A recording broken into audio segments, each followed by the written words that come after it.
Ich höre immer wieder, Speicher rechnet sich erst nach 10 Jahren. Stimmt das ganz, der rechnet sich schon heute. Bloß halt anders, als du denkst.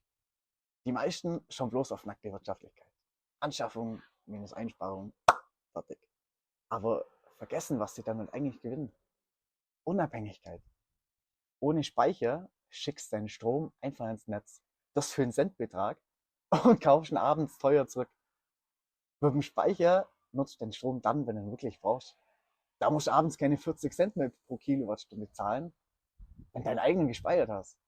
Und ja, ein Speicher kostet. Aber er bringt dir Komfort, Autarkie und planbare Energiekosten. Und das ist langfristig Gold wert. Also der Speicher rechnet sich nicht auf 2 Kommastellen, sondern jedes Mal, wenn die Sonne aufgeht. Und wenn du wissen willst, wie du ganz leicht selber herausfindest, welche Speichergröße bei dir sinnvoll ist, dann schreib mir und ich erkläre es dir.